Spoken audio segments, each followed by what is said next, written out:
Sale, hermanos, pues vamos a el capítulo número 16, hoy estamos, 16 de Mateo. Vamos a iniciar con una oración. Padre, te damos muchas gracias por este día, te damos muchas gracias por esta reunión que podamos tener, gracias porque podemos estar juntos, Padre. Gracias porque nos guardaste en toda la semana, estuviste con nosotros, Señor. Gracias porque tu misericordia y tu amor nos guardó en ti, Señor, y queremos bendecirte, queremos alabarte, Padre. Te rogamos que el día de hoy que vamos a estudiar tu palabra, puedas traer entendimiento a nuestros corazones, puedas traer sabiduría, Señor, y que estemos abiertos a lo que quieres hablarnos. En nombre de Jesús. Amén. Sale, hermanos. Este capítulo es de ese tipo de capítulos que es fácil de leer, fácil de platicar, pero en lo particular, a mí cuando me traté de poner a pensar por qué Jesús estaba diciendo lo que decía, me tomó un poco de tiempo. Entonces les pido que podamos estar atentos al orden en el que suceden las cosas, a las palabras, y espero que Dios pueda hablarles también el día de hoy. Versículo 1 dice: vinieron los fariseos y los saduceos. Recuerda, ¿no? Los fariseos y saduceos eran el grupo gobernante de la nación de Israel. Había un grupo que se llamaba el Sanedrín y muchos fariseos y saduceos eran parte de ella. Los saduceos eran como la parte un poco más liberal y los fariseos eran los más conservadores. Los saduceos no creían ni en la resurrección, no creían en los ángeles, no creían en el cielo. Era básicamente una idea así como: esto lo único para que lo que sirve es para que seas feliz en la vida. Algo así era el rollo de los saduceos y fariseos. Ahora dice: y le pidieron que les mostrase señal del cielo. ¿Por qué creen que se acercan a Jesús y le dicen: Jesús, muéstranos una señal? ¿Será que ellos nunca habían visto las señales que Jesús había hecho? Porque acababa de alimentar a 4,000 personas. Capítulo anterior había alimentado a 5,000 personas. En ese mismo capítulo nos dice que sanó ciegos. Podría decir, bueno, es que a lo mejor ni era ciego de verdad. Bueno, sanó mudos, a lo mejor se hacía como que no hablaba, pero sí hablaba. Mancos, volvió a hacer crecer un brazo. Eso sí ya estaba un poco más complicado de falsificar. Y alimentar a cerca de 20,000 personas. ¿Le preguntarías a una persona que hace todo eso si es el Mesías? Sería complicado que siguieran como dudando. Entonces, la clave aquí tenemos que ver que dice que se acercaron a él para tentarle. Realmente no buscaban la señal, sino había esto, dice, para tentarle. Mas él respondiendo les dijo: cuando anochece decís buen tiempo, porque el cielo tiene arreboles. Y por la mañana hoy habrá tempestad, porque tiene arreboles. El cielo nublado. Hipócritas. Y si pueden subrayar esa palabra: sabéis distinguir el aspecto del cielo, mas las señales de los tiempos no podéis. La generación mala y adúltera demanda señal, pero señal no le será dada, sino la señal del profeta Jonás. A ver si ustedes si se acuerdan o si saben, porque los del oriente me fallaron terriblemente. Cuando va a llover aquí en Puebla, o por lo menos en esta zona, ¿de dónde vienen las nubes? Ah, ustedes sí saben, hermanos. Si las nubes están situadas arriba de la Malinche, es casi seguro que llueve. Si las nubes están en el Popo, generalmente se va para Izúcar y todo eso, ¿no? Así es como funcionan las corrientes de aire aquí en la ciudad. Era algo similar. Ellos no tenían Alexa para preguntarle: Alexa, ¿cuál va a ser el clima mañana? Sino ellos tenían que ver el cielo y basados en eso determinaban. Ahora Jesús no les está diciendo no saben, sino ¿por qué cosas tan simples y comunes como el clima, basados en señales, ustedes se preparan? Y ustedes que están viendo señales, que conocen la palabra, que conocen la ley, que conocen las profecías, no se dan cuenta de lo que estoy haciendo. Entonces los está llevando a reflexionar no tanto a ellos, sino a la multitud que está junto con ellos, a que el asunto de los fariseos no era una falta de señal. Es que queremos saber si realmente ese no era el problema. Vamos a ver cuál era el problema. Dice: hipócritas, saben distinguir el aspecto del cielo, mas las señales de los tiempos no podéis. La generación mala y adúltera demanda señal, pero señal no le será dada sino la señal del profeta Jonás. Ahora, la hipocresía no estaba en el simple hecho de pedir una señal, porque, a ver, ¿quiénes de ustedes le han pedido una señal a Dios? Algunos dijeron, no, no, yo no, yo... A ver, no sé si alguna vez te has sentido así como, es que no sé qué hacer, si ir o no ir, hacer este trabajo. O sea, como que tienes una duda y estás orando, estás buscando a Dios realmente y casi casi le dices, Dios, si abro y piso de este lado, entonces es que sí, y si es... O sea, a veces tratamos de buscar una confirmación. El asunto tampoco con ellos era esto. Ellos no estaban faltos de entendimiento. Vamos a seguir leyendo. Llegando sus discípulos al otro lado, se habían olvidado de traer pan. Y eso es un crimen. ¿Cómo se les va a olvidar el pan? Ahora, ¿me puede alguien ayudar a leer el 6, 7 y 8? Entonces, si ven una de las palabras que se está utilizando aquí, los animo a que la puedan subrayar para que después mediten en esto, es que no han entendido. Ahora, cuando habla acerca de la alimentación de los 5,000, capítulo 15, y 4,000, capítulo 16, no les dice, ¿no se acuerdan? O sea, no es únicamente su palabra si se acordaban o no se acordaban. El asunto está en, ¿no han entendido qué significa esto?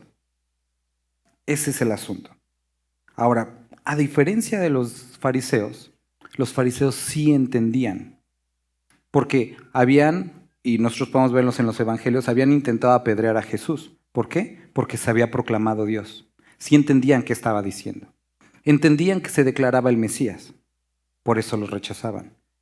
Ellos entendían, pero no estaban dispuestos a someterse a él. De ahí la hipocresía, y quiero que podamos empezar a ver, de ahí es donde va, o hacia allá va dirigido lo de la hipocresía. Porque hablaban de Dios, hablaban de su ley, hablaban de los profetas. Pero una vez que alguien venía a demostrarles todas las obras de Dios, no estaban dispuestos a someterse a él, que era Dios.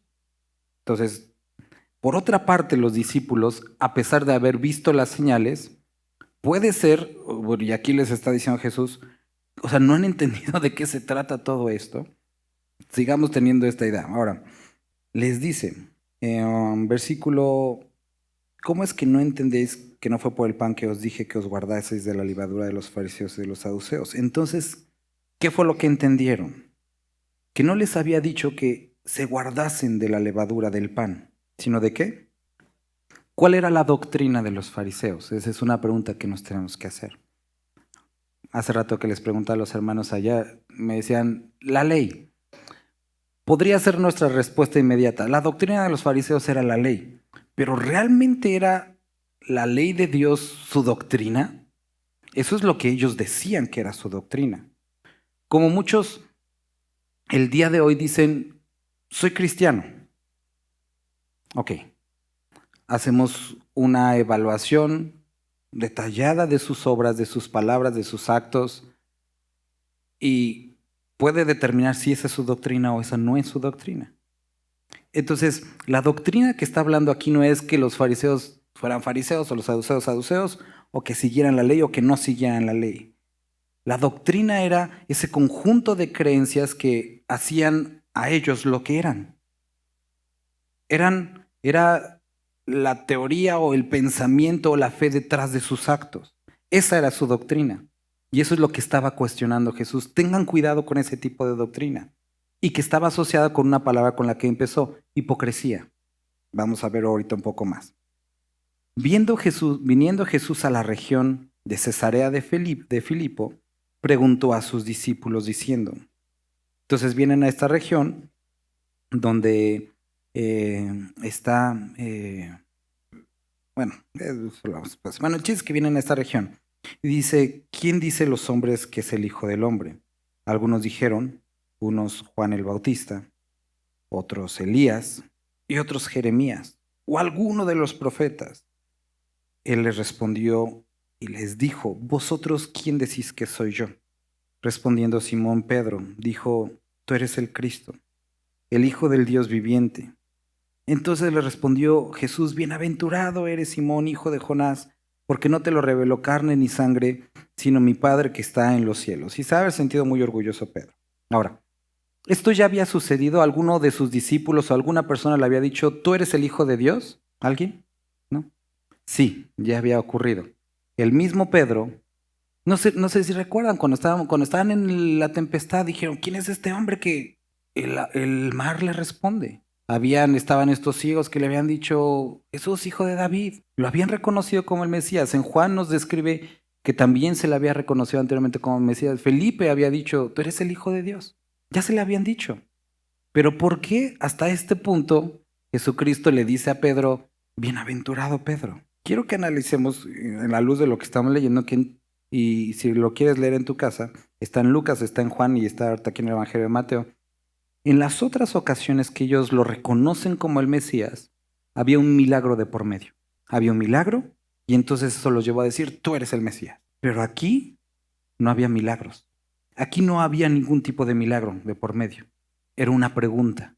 Y la pregunta los llevó a la meditación. Y el estar meditando los llevó a que Dios se acercara a Pedro y le dijera, Él es el Cristo, Él es Dios. Piensen ahorita un momento en eso, vamos a seguir leyendo. Entonces le respondió Jesús, bienaventurado eres Simón, hijo de Jonás, porque no te lo reveló carne ni sangre, sino mi Padre que está en los cielos. Y yo también te digo, tú eres Pedro, y sobre esta roca edificaré mi iglesia, y las puertas del Hades no prevalecerán contra ella. Yo te digo, tú eres Pedro, que es la palabra Petros, que es una pequeña piedrecilla, y sobre esta roca, que es Petra, edificaré mi iglesia. ¿Cuál es la roca sobre la cual iba a edificar su iglesia? Sobre el conocimiento, sobre esta revelación, que Jesús es el Hijo de Dios. Esa es la roca sobre la cual iba a edificar su iglesia. Pedro entendió este asunto, muchos a lo mejor hasta el día de hoy no lo entienden y por eso dicen que Pedro es el fundamento de la iglesia y cosas como de ese tipo. Pedro lo vuelve a repetir, Pablo lo repite. Pedro dice, vosotros sois piedras vivas. Lo que Dios está diciendo, tú eres una piedra en este grupo que se va a llamar iglesia y que va a estar fundamentada, como decía Pablo, tengan cuidado cómo sobreedifican. No puede haber otro fundamento. El fundamento es Cristo, eso lo describe Pablo en 2 de Corintios. Y sobre esta roca edificaré mi iglesia. Ahora, si sobre este conocimiento que Jesús es el Hijo de Dios, lo cual hace a Jesús Dios, es lo que va a edificar su iglesia, consideremos lo siguiente, y espero que nos empiece a hacer sentido el capítulo. Punto número 1, cosa número 1, quiero que veamos. Ellos dijeron, después de que les preguntan, ¿quién dice las personas que es el Hijo del Hombre? Uno es Juan el Bautista. ¿Juan el Bautista era malo? ¿Era malo que asociaran a Jesús con Juan el Bautista? No, era un profeta. ¿Pero Jesús era Juan el Bautista? ¿Por qué se caracterizaba Juan el Bautista? Obviamente su mensaje era el arrepentimiento, como el de Jesús. Pero una de las cosas por las cuales había hallado tanta gracia delante del pueblo, muchos simpatizaban con él, es porque se había atrevido a cuestionar al gobernante romano, al decir, no te es lícito tener la mujer de tu hermano. Entonces veían a Juan el Bautista como ese revolucionario, esa persona que va a arreglar las cosas. Después vemos a Elías. ¿Elías era malo? No. ¿Por qué se caracterizaba Elías o por qué recordamos mucho a Elías? Milagros, señales. ¿Los cuales son malos? No. Después vemos a Jeremías. ¿Cómo llamamos a Jeremías? ¿El profeta qué? Pobrecito Jeremías, que lo recordemos así. Pero era una persona que realmente derramaba lágrimas, que había emociones detrás de su predicación. Ahora, ¿qué es lo que sucede el día de hoy? Muchos fundamentan o basan la iglesia en la lucha social. Y entonces dicen, bueno, es que la base de nuestra congregación es la lucha social, la asistencia social, lo cual no es malo, pero eso no es el fundamento. Muchos basan el desarrollo de una iglesia en milagros. Ven por tu milagro. Ven a recibir el poder de Dios, lo cual no está mal, pero eso no es el fundamento. Muchos otros basan la iglesia sobre las emociones. Ven a sentirte bien. Ven a buscar la felicidad. Casi ven a desahogarte en la alabanza.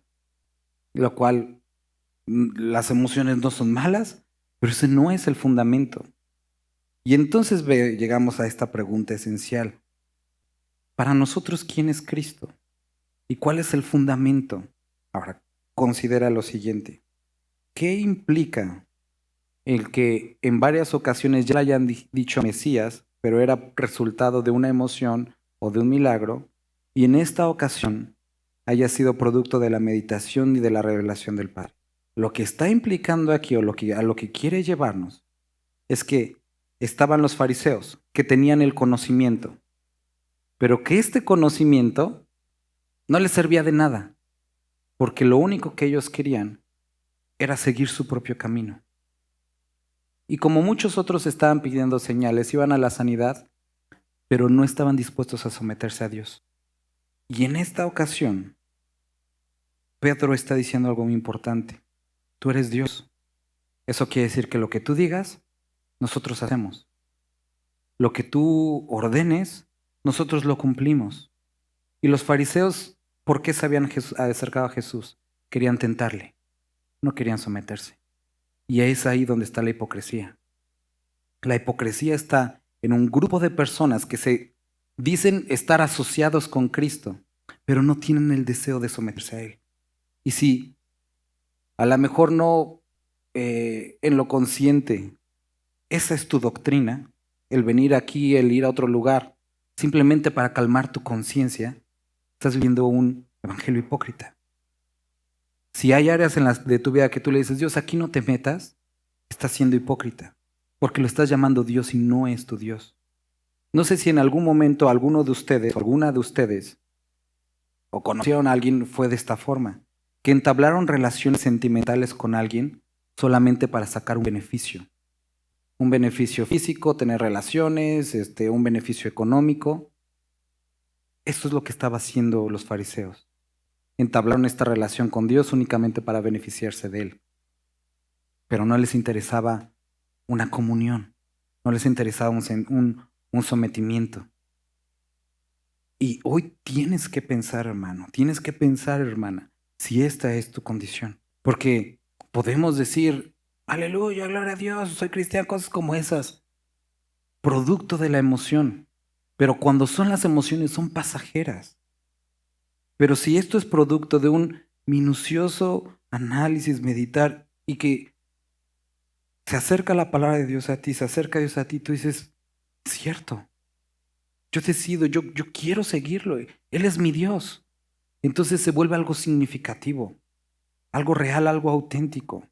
Es lo que sucede muchas veces con los hijos, ¿no? Que los traemos a la iglesia y les pregunta a la familia, ¿qué son? Somos cristianos, pero ni son cristianos nuestros hijos, muchos de ellos, porque no es algo real. Es algo que los hemos llevado y que buscamos y que deseamos que Dios los alcance, pero necesitan llegar a ese momento de una plena convicción personal.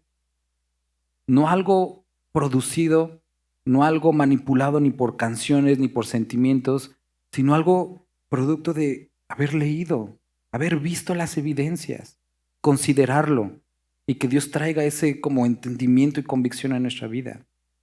Esa es la verdadera fe, aquella que toma decisiones y toma acciones a pesar de las circunstancias porque hay una plena certidumbre. Eso es lo que dice Hebreos capítulo 11. Es fe, la convicción, la certeza de lo que se espera. ¿Por qué? Porque hay una evidencia, la palabra. No es algo ciego. Y entonces describe lo siguiente: sobre esta roca edificaré mi iglesia. Y dice que las puertas del Hades no prevalecerán contra ella. Muchos han interpretado, o cuando leen este versículo, tienen la idea de que es la iglesia y que aunque venga el enemigo y el infierno no nos va a hacer nada, pero si ven es totalmente lo contrario, porque las puertas no vienen a atacar a los soldados, ¿o sí? Los soldados van y atacan las puertas. Entonces lo que está describiendo es que están las puertas y que no van a prevalecer cuando vayamos y las derribemos y no van a estar paradas. Eso quiere decir, o habla de, podemos verlo de esta forma, la actitud o la acción de ir y tirar esas puertas y rescatar a través del evangelio a aquellos que están cautivos. Obviamente no estamos hablando de los muertos, sino aquellos que están en muerte espiritual, o que la muerte no puede retenernos. Si lo quieres ver, velo de esta forma: nada te puede parar. Cuando estás realmente convencido, cuando realmente en ti hay esta convicción de que Él es Dios, y entonces de ahí viene realmente la transformación y el cambio en el ser humano, cuando existe un sometimiento pleno y completo a Dios. Porque, y les decía a los hermanos ayer, yo lo he visto en los últimos meses en los ojos de algunos de los hombres, pero también de las hermanas. He visto que no están viviendo una vida plena, hermanos.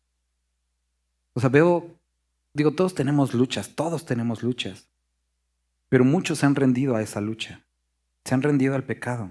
Y puedo ver en sus ojos que falta ese brillo, esa plena satisfacción y gozo del Espíritu. Porque han cedido al pecado, porque han cedido a las preocupaciones, a la ansiedad, y viven como en parte el Evangelio. Y lo que está hablando aquí es de una rendición completa.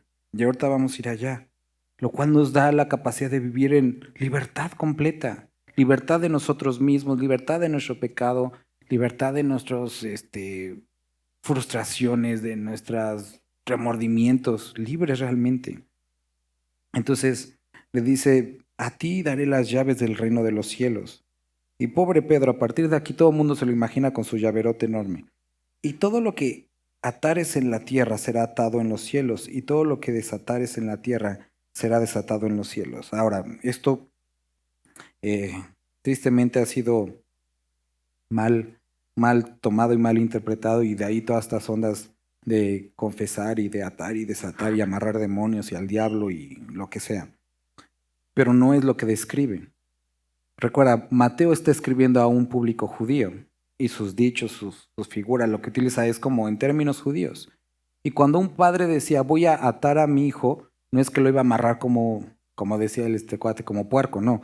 Sino lo que él iba a hacer es que iba a establecer límites. Iba a establecer límites para su actuar. O sea, no era una atadura física, sino, y cuando era desatarlo era cuando, bueno, te dejo hacer estas cosas. Entonces lo que está describiendo aquí, a ti te daré las llaves del reino de los cielos, y todo lo que atares en la tierra será atado en los cielos, y todo lo que desates en la tierra será desatado en los cielos. Entonces está describiendo esta costumbre o este entendimiento de establecer límites. ¿Cómo se establecen límites sobre esta misma roca? Que Jesús es el Hijo de Dios. Entonces, si lo que haces, si lo que no haces, glorifica o respalda en tu vida la idea de que Él es tu Dios, adelante. Y si tú vas a estar constantemente preguntando, pastor, ¿puedo hacer esto? Pastor, ¿no puedo hacer esto? Simplemente para encontrar la respuesta que tú quieres. Y estás buscando en qué forma o en qué área Dios puede dejar de ser un poco tu Dios. Estás equivocado. Les decía a los hermanos que algo de lo que, por lo único que me gustaría por lo menos que recordaran a lo mejor cuando estén en otro lugar o yo ya me muero o cualquier cosa, es que les dije hasta el cansancio, hagan un devocional. Necesitan leer la Biblia. ¿Por qué? Porque la relación con Cristo es personal. Y el hecho de que muchos se quieran enseñorear de su fe para ser intermediarios entre ustedes y Cristo es terrible. Isaías describe esto, que en los postreros tiempos nadie tendrá que enseñar a su hermano. ¿Por qué? Dice, porque yo pondré mis leyes en sus corazones. Él pone de su espíritu en nuestra vida y nos dice qué es lo que está bien y qué es lo que está mal. Nos da la capacidad para entender su palabra, para seguirle. Y si estás preguntando es porque tienes duda y porque sabes que estás mal. Y si Dios ya te redarguyó acerca de eso, obedécelo y que sea realmente el Señor de tu vida, porque si no, estamos dando lugar a la hipocresía, a jugar a los religiosos, a poner ciertas áreas en las que Dios no puede o no debe de entrar. Y aprovechando esto, hermanos, me pasó hace tiempo, ¿no? Estaba un hermano que estaba en pecado y le dije, hermano, quiero hablar contigo. Y me dijo, pastor, no se meta en mi vida. Le voy a pedir que de esto no hablemos. Y le dije, le dije, es qué pena, hermano. Digo, qué pena porque yo te he escuchado durante varios meses, tus quejas, tus llantos. Ahora tú me vas a escuchar a mí. ¿Y sabes qué, hermano?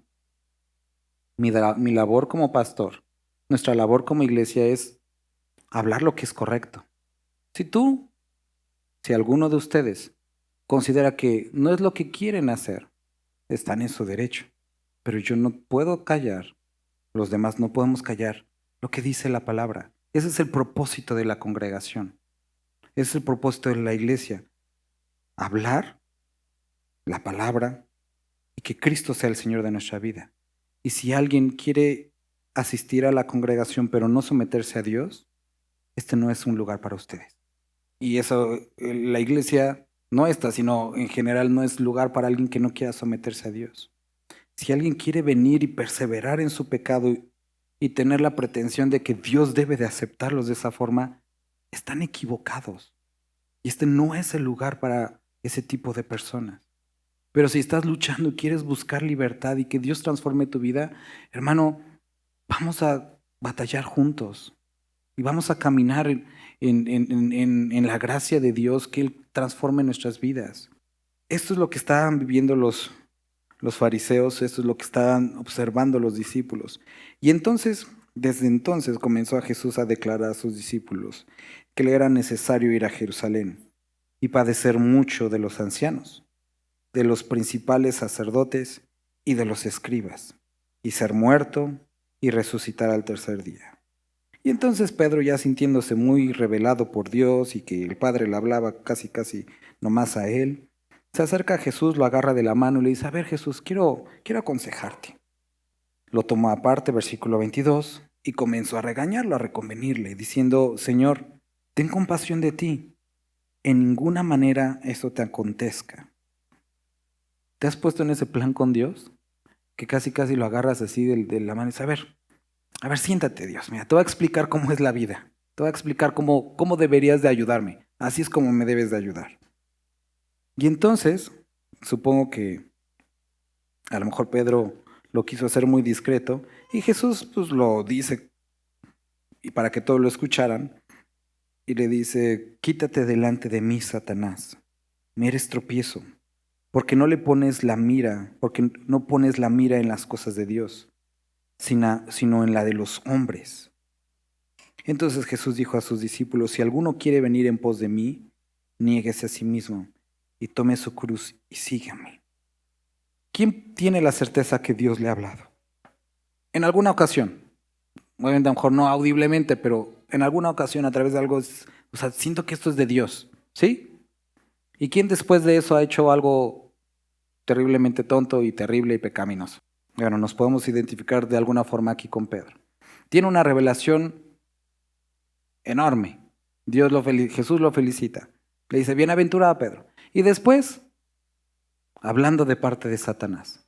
¿Satanás lo poseyó? No, por supuesto que no.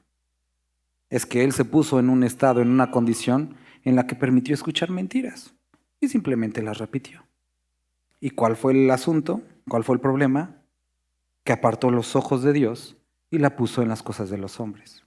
Y tú, hermano, hermana, que amas a Dios, que has creído que Jesús es el Señor, puedes llegar a decir esta sarta de tonterías si dejas de poner los ojos en las cosas de arriba. Cuando volvemos a poner nuestros ojos en las cosas de este mundo, podemos volver a ser instrumentos de Satanás y nuestra boca utilizada en vez de edificar, para destruir. Y lo sabes, porque lo hemos hecho. Hemos dicho cosas que hemos lastimado, que no hemos edificado, que no hemos bendecido, que hemos hecho daño. Nuestras acciones. Y nos arrepentimos. Pero tenemos que entender que el punto es ese. Nos hemos apartado nuestros ojos de Él. Y nos hemos tratado de ser sabios en nuestra propia opinión, pensando que tenemos razón. Ahora, ¿crees que Pedro estaba convencido de que Jesús no debería de morir? Sí, él estaba convencido de eso. Él decía: es que es buen plan. Jesús, en serio, cuídate, para que nos dures muchos años. Y a pesar de tener una buena intención, ese no era el plan divino. Y eso es lo que nosotros debemos de considerar. Que muchas veces nuestro plan es como muy bien intencionado, se ve bien a nuestra propia opinión, pero el problema es ese, que se ha apartado de la verdad escritural, de lo que dice la Biblia. Y eso es donde vienen los problemas. Cuando nuestros planes, nuestra idea, nuestra propia conciencia está apartada de verdad. Y lo que necesitamos es someternos completamente al Señor. Y empieza a decir esto Jesús: si alguno quiere venir en pos de mí, como individuo, como iglesia, necesita esto: entender que no es su plan, entender que no son sus propósitos, ni sus sueños, ni sus planes, ni su felicidad, ni su realización. Niégase a sí mismo y tome su cruz y sígame. Ya lo hemos hablado en otras ocasiones. ¿quién o qué? Y dije, ¿quién? ¿Qué es tu cruz? ¿Quién es tu cruz? Y algunos muy sufridos dirán, mi suegra. No, ni tu esposo, ni tu esposa, ni los chamacos que no te dejan dormir. Eso no es tu cruz, ni una enfermedad. Esa tampoco es tu cruz. La cruz, como nosotros la vemos aquí, es el acto, es el medio a través del cual Cristo dio su vida por nosotros para reconciliarnos con el Padre. Y cuando nosotros tomamos la cruz es el precio, no adicional porque fue completado, es completo, un solo sacrificio y para siempre, pero el costo que nosotros pagamos. ¿Para qué? Para que otros también escuchen. ¿Y cómo puede ser eso? Simple. Cuando, por ejemplo, hay algún conflicto en la familia y tú tienes que callar. ¿Y callas? Son convencidos por el testimonio y son acercados a Cristo. En algunos casos es dejando tu trabajo y dedicándote a predicar. En otros casos es esforzándote en tu trabajo, siendo un buen empresario, un buen trabajador y dando testimonio y que muchos vengan al conocimiento. Tomar tu cruz significa dejar tus propias ideas, abrazarlas de Dios y hacer lo necesario para que los demás crean. No agradándote a ti, eso no lo hizo Cristo, sino agradando a Dios. Tampoco es agradar a los otros, es agradar a Dios. Niégate a ti mismo, toma tu cruz, muere a ti mismo y sígueme. Porque todo el que quiera salvar su vida, la va a perder. Y eso es lo que llaman la paradoja de la cruz. Y todo el que pierda su vida por causa de mí, la hallará. Porque ¿qué aprovecha el hombre si ganare todo el mundo y perdiere su alma? ¿Qué recompensa dará el hombre por su alma? ¿Cómo podrías comprarla? No hay forma. Porque el Hijo del Hombre vendrá en la gloria de su Padre con sus ángeles y entonces pagará a cada uno conforme a sus obras. Y lo que tienes que recordar aquí es que Dios no es deudor de nadie. Él no le queda mal a nadie, Él no le debe nada a nadie. Cristo va a volver. Y aquellas áreas en las que hayas sacrificado algo, hayas dado algo, Dios no va a quedarte mal. Y Dios va a traer retribución y recompensa al sacrificio que hayamos hecho por Él. Vamos a concluir con esto. Me gustaría que nuevamente pudiéramos leer lo que Jesús les pregunta. Versículo 15. Pásense, vale. Bueno, pues pasen. Versículo 15. ¿Lo podía leer alguien? Pregúntate el día de hoy, ¿quién es Jesús para mí? ¿Es alguien de quien saco beneficio? ¿Es mi pañuelo de lágrimas? ¿Es la palabra que repito cuando me asusto? ¿O es realmente mi Dios? Y si es tu Dios, entonces necesita haber un completo sometimiento en todas las áreas. No puede haber un área en la que no te hayas rendido. Y si la hay, te animo que ahorita lo pienses, hermano, que lo medites y que le pidas a Dios convicción.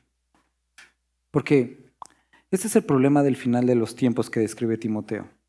Muchas personas que tienen el deseo de escuchar,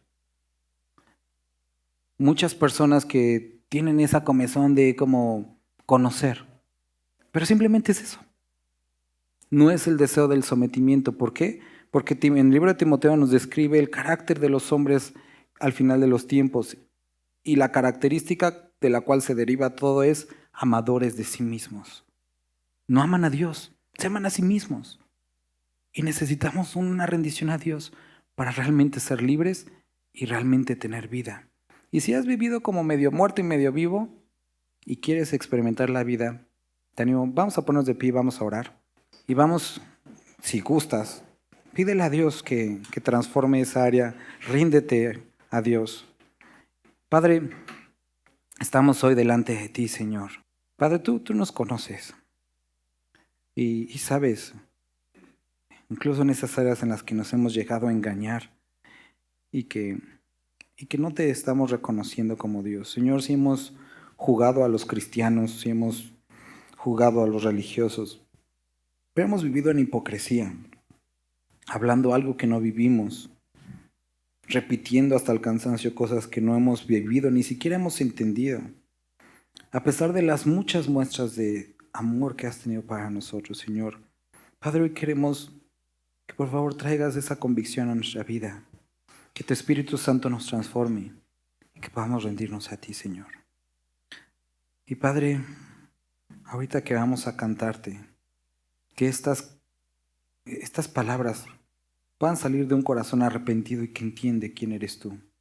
Y que no es el protocolo para pasar a la predicación o el protocolo religioso, Señor, sino es un acto de adorarte con nuestras palabras, con la música, como juntos, Señor, y te agradecemos por este tiempo, Dios. Amén.